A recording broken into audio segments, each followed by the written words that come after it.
أنا سميتي خديجة، عندي 22 عام. ملي مات الوالد ديالي الوالدة ديالي تزوجات ومشات مع راجلها لمدينة أخرى.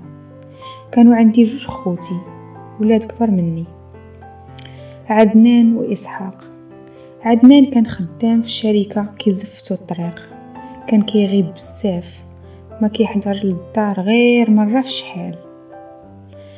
أما إسحاق فكان شومور، حاضي غير الدوران والدراري، ما كيعمرش في الدار بزاف.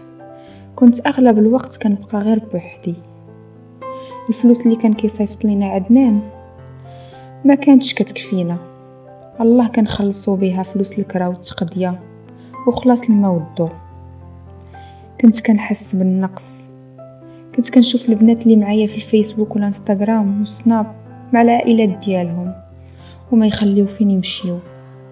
انا الوالده ديالي ما كتسولش فيا وما كتهتمش لامري، حتى تعيط ليا من التليفون مكبراه فيا، حتى واحد ما كيسول فيا من غير واحد عمي كيجي عندنا مرة.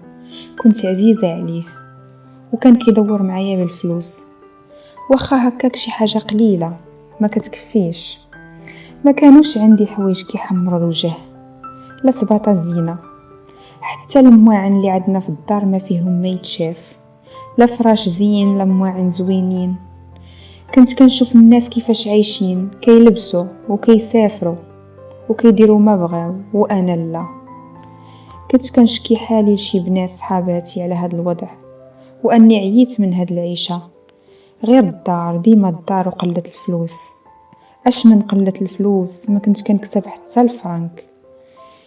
ايوا واحد النهار وهي تقترح عليا واحد البنت ان كاينه واحد الشركه محتاجه بنات يخدموا وبالترانسبور. عطيتها السي في ديالي، دفعات ليا وعيطوا عليا. كان عندي الزهر وتقبلت نخدم في هذه الشركه. واخيرا ما غنبقاش قانطه في الدار، نبدل الجو في الشركه وندور الحركه. ايوا خدمت وكنا في ديك الشركه غير البنات، ما كاينينش الولاد. تخيلوا داكشي اللي شفت في هذه الخدمه جاني فحال العجب. كانت عندنا واحد نص ساعه حتى ساعه الا ربع اللي بغى يفطر ولا يدير شي حاجه. المهم هاد الوقيته كنت كنكرهها، كنت كنشوف البنات مع بعضياتهم دايرين علاقات محرمه، فلانه كتبغي فلانه وفلانه مع فلانه، وشي حوايج كنت كنشوفهم كنت كنشد في راسي وكنقول اش هاد العجب، هاد الشي ما عمرني ما شفتو، شي حاجه جديده عليا. ايوا بقيت شويه بشويه حتى تعودت على هذيك الاجواء، ولات كتجيني عادي. ولاو كيعرضوا عليا مره في دار فلانه مره في دار الاخرى. في الاول ما كنتش كنبغي نحضر للتجمعات ديالهم، من بعد بقاو عليا حتى قنعوني. ملي مشيت المره الاولى تصدمت، لقيتهم كيشربوا وكيتحششوا وكياخذوا الكينات ديال لادروك، ولكن ما بززوا عليا والو، مخليني على خاطري. كنت كنشوفهم كيمارسوا الفاحشه مع بعضياتهم. في الاول كان كيجيني فحال انا في كوكب اخر، من بعد ولا كيجيني داك الشي عادي. المهم شويه بشويه جروني بالفن للشراب والحشيش، وليت كنتعاطى الكينه ديال لادروك. في الاول كانوا كيعطيوني هاد الحبوب ديال لادروك بدون مقابل، من بعد ملي تعودت عليها ما بقاوش بغاو يعطيوها لي غير بالفلوس. الخلصه كامله كتمشي ليا في هاد الويل، حتى ما بقى ليا والو. كنولي نتسلف من هادي وهادي باش نوفرهم ليا. وليت مدمنه على هاد الشي، لدرجه تعرفوني على البزناس اللي كيجيب ليا هاد الويل. هاد البزناس كنت كنتسلف باش ناخد من عنده، وشحال من مره كان كيعطيني فابور، ولكن بقى كيطمع فيا حتى درت معها علاقه محرمه فقدت فيها الشرف ديالي. ولكن انا دابا ندمت الندم الشديد. هاد البنات قدروا يزينوا لي هاد الشيء الحرام. ما كاين حتى شي واحد يرجعني للطريق. خوتي ما مسوقينش ليا، كل واحد فهمه، ما كيسولوا فيا ما والو، ندير اللي بغيت.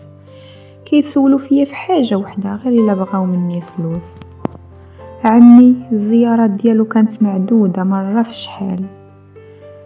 المهم دازت الايام وولات عاجباني عيشتي لدرجة ما بقيتش كنمشي عند البنات ولاو هما كيجيو عندي.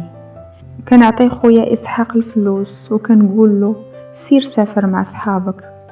كنتاكد انه سافر وكنعيط ليهم وكناخذوا راحتنا في الدار.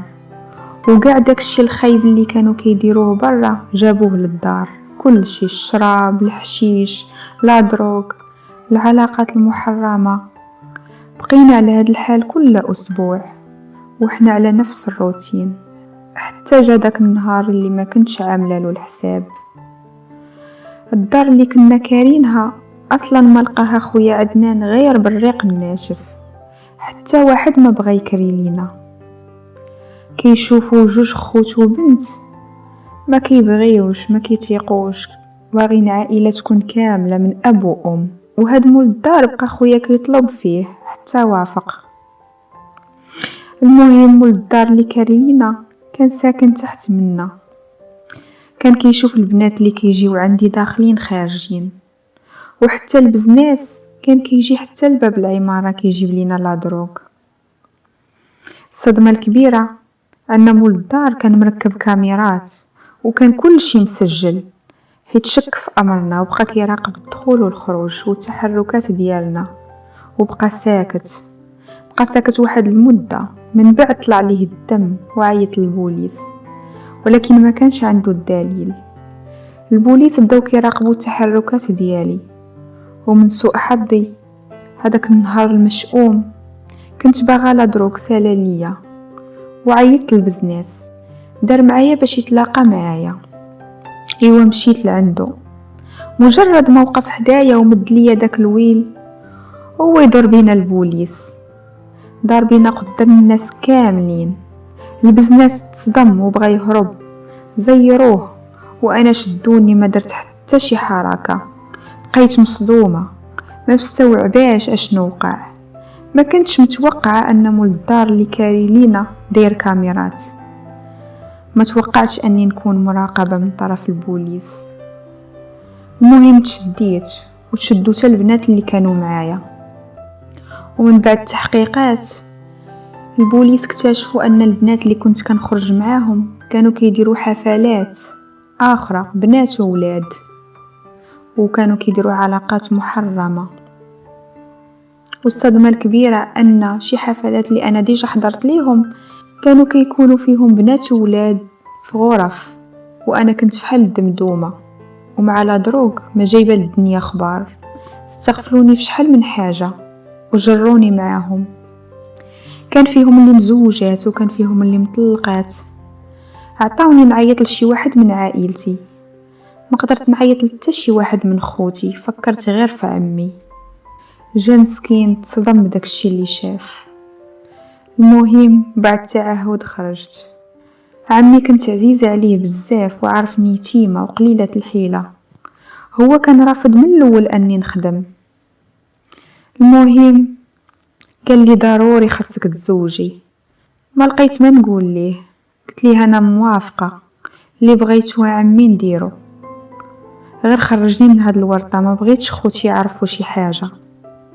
ايوا عمي شاف ليا واحد صاحبه مقعد كان لاباس عليه وعنده الدار.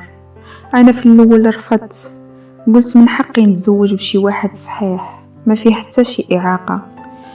مهم ضغط عليا عمي قال لي ضروري خاصك تتزوجي، الا عرف شي واحد هاد الشوهه اللي درتي حتى واحد ما يقبل يتزوج بيك. وهذا راجل ما كيتعبش، الراجل كيعيبو غير جيبو، وهذا جيبو عامر غتعيشي معاه معززه مكرمه، ما خصك حتى خير بدارك وبوحدك، وغيعوضك كاع الحرمان اللي شفتيه في حياتك. ايوا خوتي وافقت مضطره بسبب الفضيحه اللي درت لراسي. ايوا تزوجت بيه وكنت خدامه عليه. هو ما كانش مقصر في الحقيقه معايا من ناحيه الفلوس، ولكن انا ما كنتش راضيه على هاد العيشه، كنت مجبره. دابا كملت 3 سنين مع هاد الشخص، عندي الفلوس ولكن محرومه من زوج يلبي لي احتياجاتي العاطفيه والجنسيه. غارقة في هم ما يعلم به غير الله.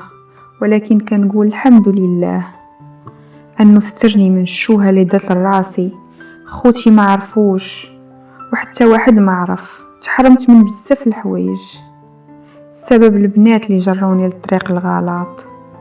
كنصح كاع البنات يبعدوا على صحابات السوء، سواء في الخدمة ولا المدرسة ولا أي بلاصة. يقولوا لك أجي معنا لهاد البلاصة ولا جربي هاد الكينة، وياك حتى واحد ما ينفعك إلا وقعت لك شي حاجة، حتى واحد ما يحن فيك، كل شي غيتخلى عليك. خذوا الحذر.